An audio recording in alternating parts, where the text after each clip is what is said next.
What's going on, guys? I'm in Morocco. No, actually I'm not. I got some bad news. It has to do with my video camera. It was stolen in Morocco. This is a new one, the one that I'm filming on now. But the one I had in Morocco was stolen, I think, by a waiter in one of the restaurants I was in. Unfortunately, you can't really trust anybody in Morocco, no matter where you are. So, yeah, I know it was you, waiter. I'm watching you. I'm going to get you. Keep that in mind. But anyway, I was extremely pissed off at the time. I've kind of gotten over it now because I had so much footage and I lost it all. God, don't make me think about it. I was really pissed off. But so anyway, I'm going to do this a little bit differently now. Instead of showing you the video of what I was doing while I was there, I'm going to kind of give you commentary about what I did while I was there.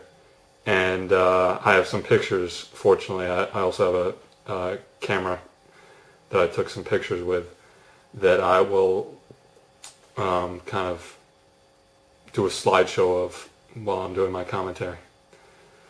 I know it's not really up to par with what I've been doing, but I mean, it's the best I can do. And like I said, I'm really pissed off that I lost my camera, but you gotta get by it, and this is how I'm gonna get by it. So let's get started. So anyway, I left on a Friday morning really early from Gatwick Airport, which is south of London as opposed to Heathrow, which is out west. And everyone's been telling me, oh, it's so much easier to get to Gatwick Airport. It's so much quicker. You guys are all wrong. You're a bunch of idiots, because it's not easier to get to. It's not closer. It's just wrong. It's so much easier to get to Heathrow. So anyway, I was up at 3 o'clock in the morning because I had a 6:30 flight.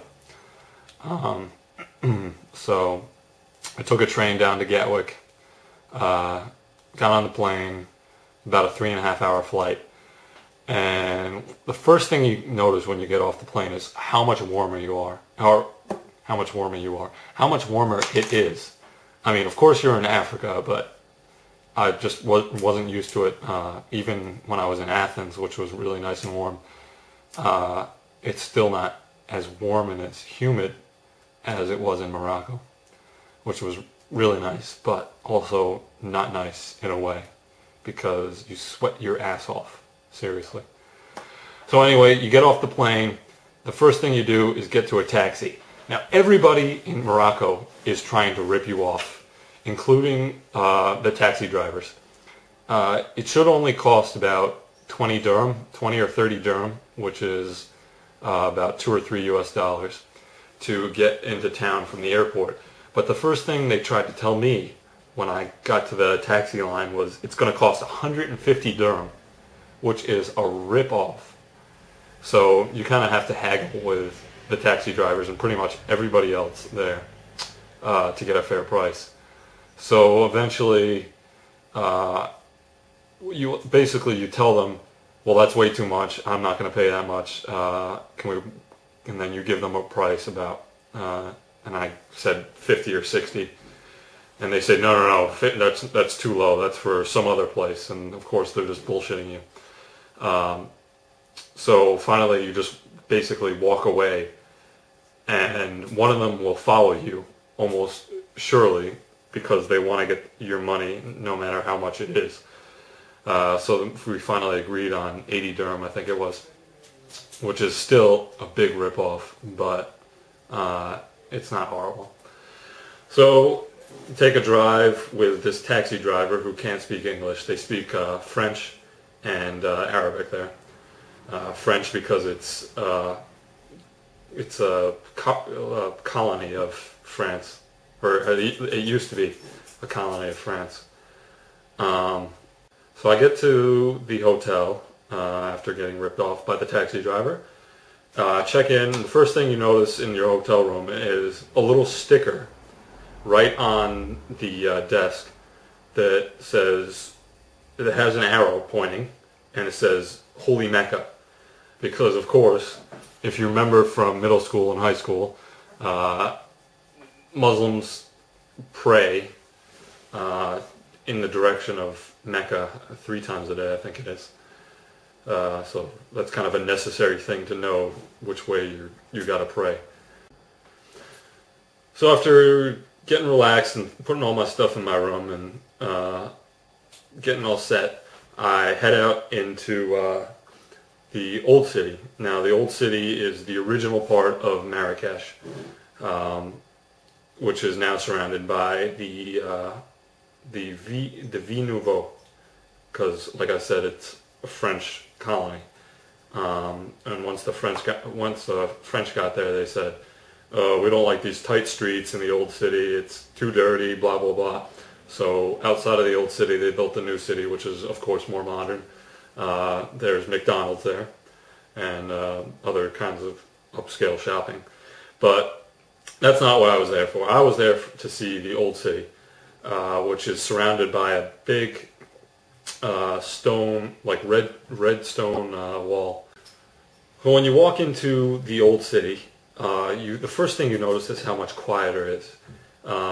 There's almost no car traffic because there's no room for them to drive. The streets are really, really narrow.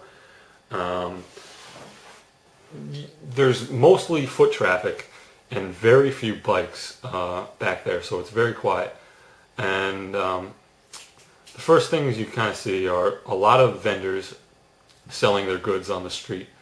Now these aren't vendors like in the States where there's little shops with like shelving and prices and all that.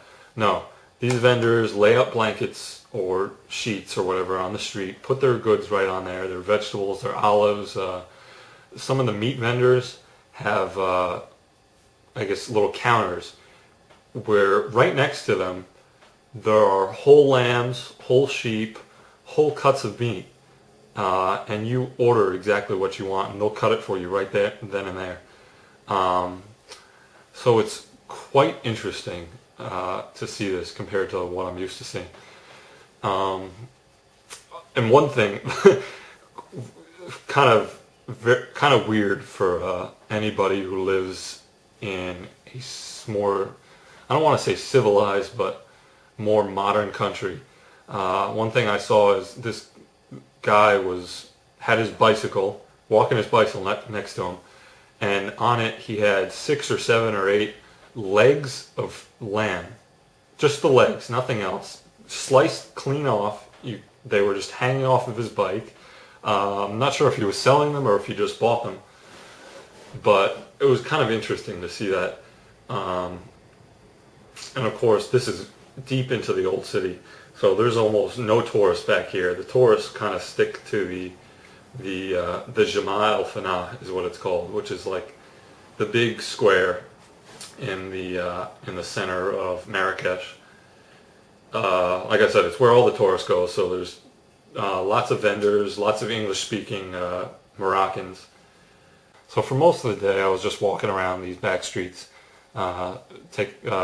seeing what I could see. There's a whole bunch of mosques back there, and it's just most interesting to see kind of the people of Marrakesh going about their daily lives. There's just tons of them sitting outside their houses, kids playing soccer in these really small squares, just wherever there's open space.